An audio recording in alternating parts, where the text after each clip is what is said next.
दोस्तों, आज हम एक्सप्लेन करने वाले हैं हाल ही में आई web series Pritam and Pedro को। और सच कहूँ, मुझे यह वेब सीरीज काफ़ी पसंद आई। इसे राजकुमार हिरानी ने डायरेक्ट किया है। तो बिना समय गंवाए चलिए शुरू करते हैं इसकी पूरी कहानी। अगर आपको वीडियो पसंद आए तो एक लाइक ज़रूर कर दीजिएगा।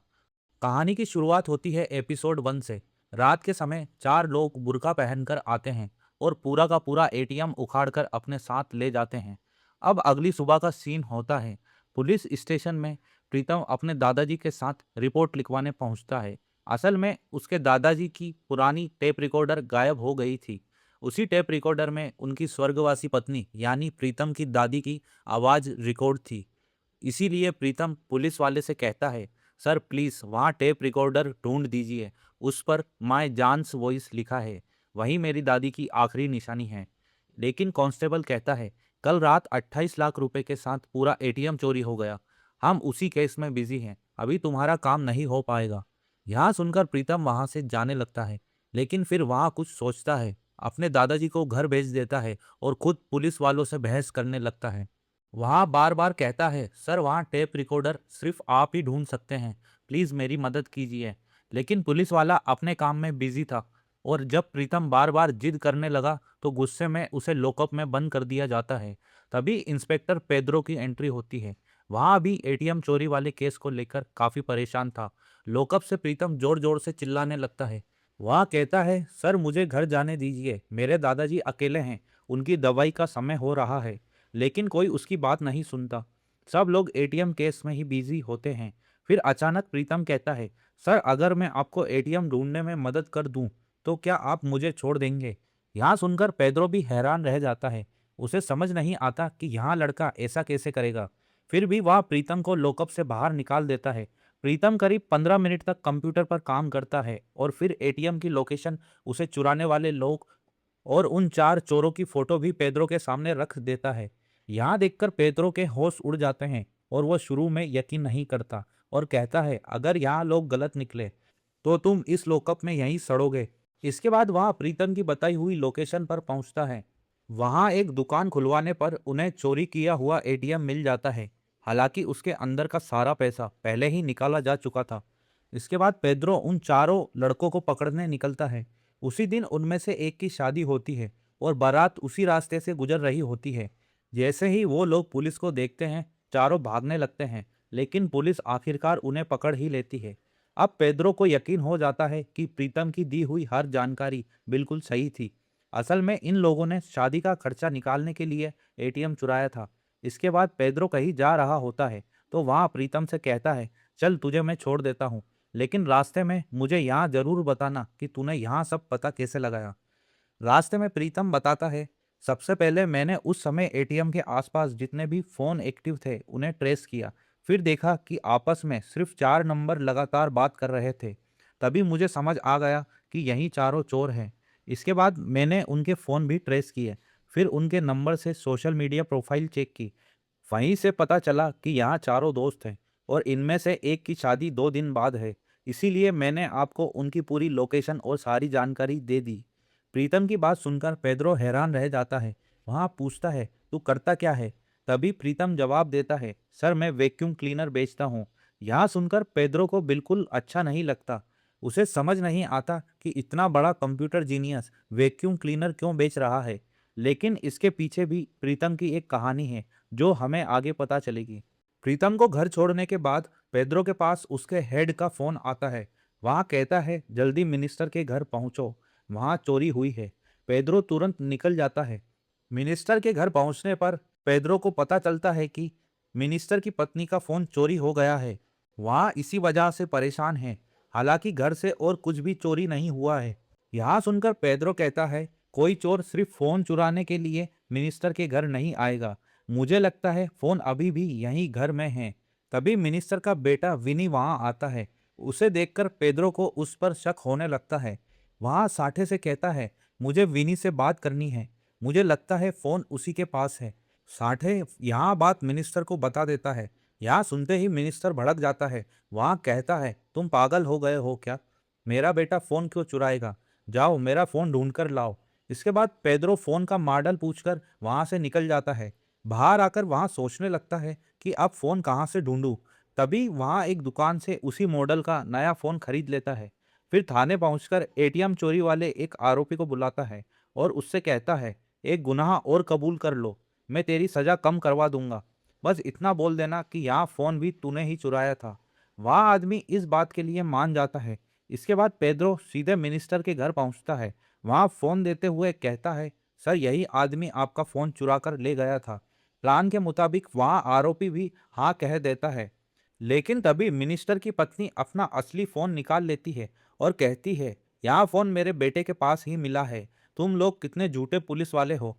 यह देखकर मिनिस्टर और ज़्यादा गुस्सा हो जाता है। वहाँ कहता है, "शर्म नहीं आती, मेरे सामने ही झूठ बोल रहे हो। जब मेरा काम नहीं कर पाए तो आम लोगों का क्या ही करोगे?" तब पेड्रो कहता है, "सर, मैंने पहले ही कहा था कि फ़ोन घर में ही होगा, लेकिन आपने मेरी बात नहीं सुनी।" इसके बाद मिनिस्टर और गुस्सा हो जाता है और वो वहां से पेद्रो को भगा देता है। कुछ देर बाद पेद्रो घर पहुंचता है। तभी उसे पता चलता है कि मिनिस्टर ने सजा के तौर पर उसका ट्रांसफर साइबर सेल में करा दिया है। यहाँ सुनकर पेद्रो परेशान हो जाता है क्योंकि उसे कंप्यूटर की ज़्यादा जानकारी नहीं थी। यहीं हमें उसकी पत्नी स्टेसी भी दिखाई जाती है। वहाँ सोने का नाटक कर रही थी और दोनों के बीच ज़्यादा बातचीत भी नहीं होती। अगले दिन पेद्रो साइबर सेल पहुंचता है, लेकिन उसे कंप्यूटर ऑन करना तक नहीं आता। तभी वहां बैठी एक ऑफिसर उसे सब कुछ समझाती है और कहती है, "धीरे धीरे सब सीख जाएंगे।" थोड़ी देर बाद एक आदमी अपना केस लेकर आता है। वहां बताता है, "मेरी फाइल्स पर साइबर अटैक हुआ है, मेरा पूरा डेटा गायब हो गया है।" लेकिन उसकी बातें पेद्रो के सर के ऊपर से निकल जाती है। वहां बस अपनी पुरानी पुलिस वाली बातें करता रहता है। यहाँ देखकर वहां आदमी गुस्सा हो जाता है और कहता है, "आपको कुछ आता भी है या नहीं?" आखिर में दूसरे ऑफिसर उसका केस संभाल लेते हैं और पेद्रो को बहुत शर्मिंदगी महसूस होती है।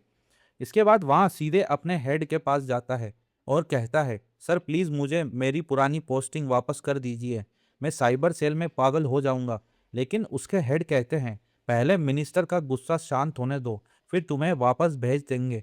लेकिन उससे पहले 4-5 साइबर केस सोल्व करो ताकि मिनिस्टर पर तुम्हारा अच्छा इंप्रेशन पड़े।" यहाँ सुनकर पेद्रो को प्रीतम याद आता है। वहाँ सोचता है, अगर प्रीतम मेरी मदद करे तो मैं यहाँ केस आसानी से सोल्व कर सकता हूँ। फिर वहाँ अपने हेड से कहता है, "मैं केस सोल्व करके दिखाऊंगा, आप बस मेरी पुरानी जॉब की तैयारी रखिए।" इसके बाद पेद्रो सीधे प्रीतम के पास पहुँचता है और कहता है, "यार, मेरी मदद कर दे, बस 4-5 केस सोल्व करने हैं, मेरा काम बन जाएगा।" लेकिन प्रीतम साफ मना कर देता है। तब पेद्रो कहता है, "फिर तेरे दादाजी का टेप रिकॉर्डर भी नहीं मिलेगा। अब सोच ले, मेरा साथ देगा या नहीं?" प्रीतम कहता है, "मैं सोचकर बताऊंगा। मैं दोबारा इन सब में नहीं पड़ना चाहता।" लेकिन पेद्रो कहता है, "तुझे करना ही पड़ेगा।" रात को पेद्रो घर लौटता है जहां उसकी पत्नी स्टेसी बर्थडे की तैयारी कर रही थी, क्योंकि आज उनके बेटे लियो का जन्मदिन था। हालांकि इसके पीछे भी एक कहानी है जो आगे पता चलेगी। तभी पेद्रो को उसकी रिपोर्टर दोस्त का फोन आता है। वहाँ बताती है कि एक आदमी ने मेल भेजा है। उसने लिखा है, "आज मैं अपनी पत्नी, उसके प्रेमी और फिर खुद को भी गोली से खत्म करूंगा। मेरी पूरी कहानी रिसेप्शन पर रखे लेटर में मिल जाएगी। उसे न्यूज़ में दिखा देना और लोगों को बताना कि मैं कितना अच्छा आदमी था।" यहाँ सुनते ही पेद्रो के होश उड़ जाते हैं। वहाँ कहता है, "अगर जल्दी कुछ नहीं किया तो 3 लोगों की जान चली जाएगी।" वहाँ तुरंत प्रीतम को फ़ोन करता है और कहता है, "पहला केस आ गया है, मेरी मदद कर दे, वरना 3 लोग मारे जाएंगे।" कुछ देर सोचने के बाद प्रीतम मदद के लिए तैयार हो जाता है। इसके बाद पेद्रो तुरंत उस केस के लिए निकल जाता है और स्टेसी बस उसे जाते हुए देखती रह जाती है। यहीं एपिसोड 1 खत्म हो जाता है। अब शुरू होता है एपिसोड 2। शुरुआत में हम एक आदमी को देखते हैं। वह अलमारी से बंदूक निकालता है और अपने बेटे से कहता है, "दादी का ख्याल रखना।" इतना कहकर वो वहां से निकल जाता है। दूसरी तरफ प्रीतम ने उस रिपोर्टर को एक बग भेजा था और कहा था, "उस आदमी को एक और मेल भेजो, लिखो कि मैं तुमसे मिलना चाहती हूँ। साथ में यहाँ बग भी भेज देना। जैसे ही वह मेल खोलेगा, हमें उसकी लोकेशन मिल जाएगी।" रिपोर्टर वैसा ही करती है। उधर प्रीतम और पेद्रो उस ईमेल आईडी से उस आदमी की पहचान पता करने लगते हैं और जांच में उन्हें सिर्फ इतना पता चलता है कि उसका नाम कार्लोस है। इसके बाद प्रीतम कहता है, "उसने मेल में लिखा है कि वहां गोली मार देगा, यानी उसके पास बंदूक है और उसे अपनी इज्जत की भी बहुत परवाह है। इसका मतलब वह किसी अच्छी नौकरी में होगा। हो सकता है वह पुलिस वाला ही हो, क्योंकि पुलिस के पास हमेशा बंदूक रहती है। यहाँ सुनकर दोनों कार्लोस नाम के पुलिस वालों का डेटा निकालने लगते हैं। तभी रिपोर्टर का फोन आता है। वह बताती है कि उस आदमी ने रिप्लाई किया है। उसने लिखा है, नहीं मुझे नहीं मिलना।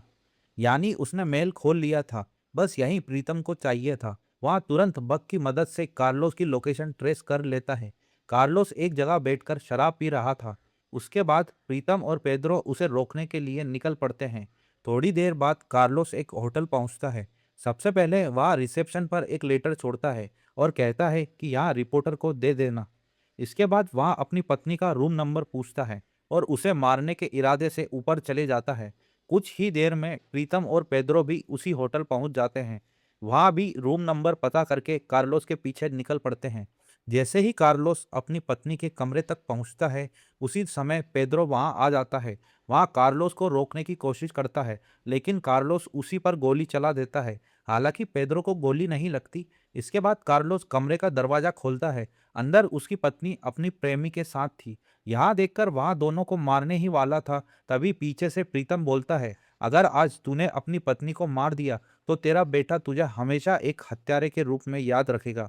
तेरी उसके सामने कोई इज्जत नहीं बचेगी। इससे अच्छा एक बार अपने बेटे के बारे में सोच। प्रीतम की बात सुनकर कार्लोस का दिल पिघल जाता है। वह अपनी पत्नी से कहता है, आज से तू आजाद है। तू अपने प्रेमी के साथ रह, मैं अपने बेटे के साथ रहूंगा। इतना कहकर वो वहां से चले जाता है। इस तरह पेद्रो 3 लोगों की जान बचा लेता है और वहां काफी खुश हो जाता है। इसके बाद पेद्रो प्रीतम को लेकर अपने घर पहुंचता है। स्टेसी गुस्से में कहती है, तुम कहाँ चले गए थे? आज हमें बर्थडे सेलिब्रेट करना था। पेद्रो जवाब देता है, मैं किसी की जान बचाने गया था। स्टेसी कहती है, क्या तुम्हारे अलावा कोई और पुलिस वाला नहीं है? आज मुझे तुम्हारी जरूरत थी। यहाँ सुनकर पेद्रो भड़क जाता है। वह कहता है, किसका बर्थडे मनाना है? जिसका बर्थडे है वहां तो कब का मर चुका है। तभी एक बड़ा खुलासा होता है। पता चलता है कि पेद्रो का बेटा लियो पिछले साल कुएं में डूबकर मर गया था और इसी बात का पछतावा पेद्रो को आज भी है। यही वजह है कि पेद्रो और स्टेसी अब पहले की तरह आपस में बात भी नहीं करते। साथ ही स्टेसी का अपना सिंगिंग करियर भी था, लेकिन शादी के बाद उसने अपना पूरा करियर तक छोड़ दिया था। इसके बाद दोनों के बीच झगड़ा इतना बढ़ जाता है कि स्टेसी घर छोड़कर चली जाती है।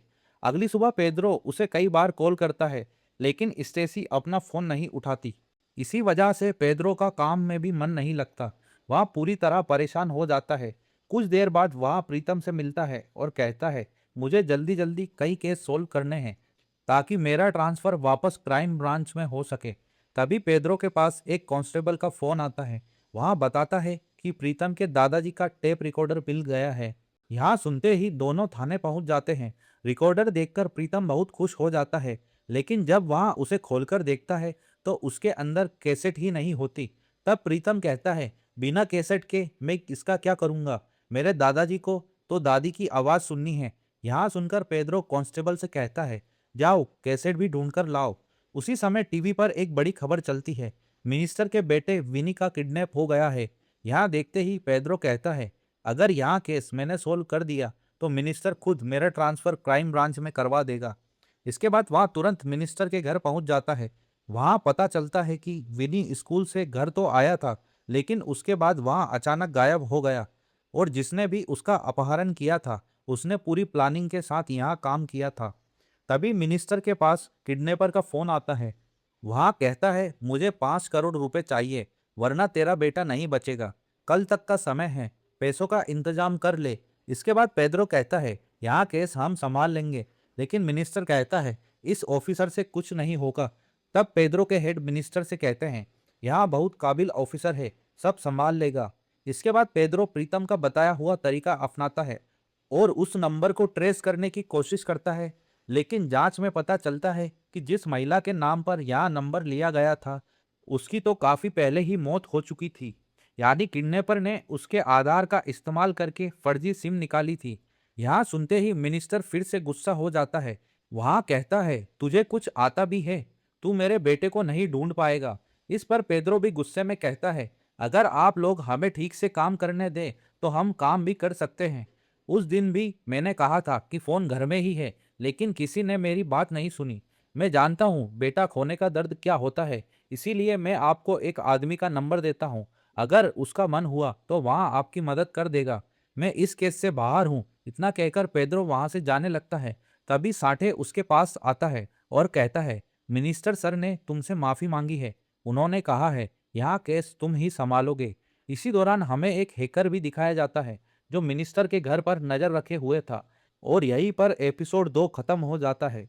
अब शुरू होता है एपिसोड 3। पेद्रो प्रीतम को लेकर मिनिस्टर के घर पहुंचता है। तभी किडनैपर का फिर से फोन आता है। इस बार पेद्रो खुद उससे बात करता है ताकि बातों में उलझाकर फोन ट्रेस किया जा सके। लेकिन जैसे ही कॉल खत्म होती है, प्रीतम कहता है, इतनी देर बात करने की जरूरत नहीं थी। आजकल फोन आते ही लोकेशन ट्रेस हो जाता है। यहाँ सुनकर पेद्रो की फिर से बोलती बंद हो जाती है। खैर प्रीतम अपना दिमाग लगाता है और आखिरकार किडनैपर की लोकेशन ढूंढ निकालता है। सिर्फ इतना ही नहीं, वहाँ किडनैपर का असली नंबर भी ट्रेस कर लेता है, जिसकी मदद से उन्हें उसकी सही लोकेशन मिल जाती है। यहाँ पता चलते ही पेद्रो उस घर के बाहर पुलिस फोर्स तैनात कर देता है, क्योंकि अब उन्हें सिर्फ विनी को सुरक्षित वापस लाना था। इसी बीच प्रीतम पेद्रो से कहता है, मुझे लगता है कि विनी की माँ भी इस सब में शामिल है। पेद्रो हैरानी से पूछता है, तुझे ऐसा क्यों लगता है? प्रीतम कहता है, मैं सब पर नजर रख रहा था। विनी की मां ने पिछले 9 दिनों से सोशल मीडिया पर एक भी फोटो अपलोड नहीं की।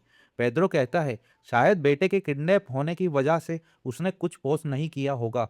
लेकिन प्रीतम तुरंत जवाब देता है, विनी का किडनैप तो सिर्फ परसों हुआ है, फिर 9 दिन से कोई फोटो क्यों नहीं डली, जबकि वहां पहले लगभग हर घंटे कुछ ना कुछ पोस्ट करती थी। अब पेद्रो को भी विनी की मां पर शक होने लगता है। इसके बाद प्रीतम उसकी पूरी हिस्ट्री निकालता है और 9 दिन पुराने डेटा को चेक करता है ताकि पता चल सके कि उस दिन आखिर हुआ क्या था। तभी उन्हें पता चलता है कि उस दिन विनी की मां मॉल गई थी। इसके बाद दोनों ड्राइवर से पूछताछ करते हैं। पेद्रो पूछता है, माल के बाद मैडम कहाँ गई थी, लेकिन ड्राइवर सीधे जवाब नहीं देता। तब पेद्रो उसे थोड़ा सख्ती से समझाता है। इसके बाद ड्राइवर सच बता देता है। वह कहता है, मैडम करीब 4 घंटे मॉल में थी, फिर वहीं से मेरे साथ घर लौट आई। यहाँ सुनकर पेद्रो कहता है, नहीं, उसने ड्राइवर को चकमा दिया होगा और बस से कहीं और चली गई होगी। इसके बाद उसकी सारी चैट चेक की जाती है। तभी पता चलता है कि वहाँ एक रिसोर्ट गई थी। यहाँ जानकारी मिलते ही पेद्रो और प्रीतम सीधे उस रिसोर्ट पहुंच जाते हैं। वहाँ दोनों सीसीटीवी फुटेज चेक करते हैं। फुटेज में विनी की माँ एक आदमी के साथ रूम में जाती हुई दिखाई देती है। यहाँ देखकर पेद्रो और प्रीतम को पूरा यकीन हो जाता है कि विनी की माँ भी इस किडनैपिंग में शामिल है। इसके बाद पेद्रो विनी को बचाने निकल पड़ता है। जैसे ही किडनैपर घर से बाहर सामान लेने जाता है, पेद्रो चुपके से उसके घर में घुस जाता है। वहां पूरे घर में विनी को ढूंढने लगता है, लेकिन विनी उसे कहीं नहीं मिलता। तभी पेद्रो की नज़र कुछ प्राइवेट फोटो पर पड़ती है। उन फोटो में किडनैपर और विनी की मां साथ दिखाई देती है। यहाँ देखकर पेद्रो हैरान रह जाता है। वहाँ उन फोटो की तस्वीर अपने फोन में ले लेता है।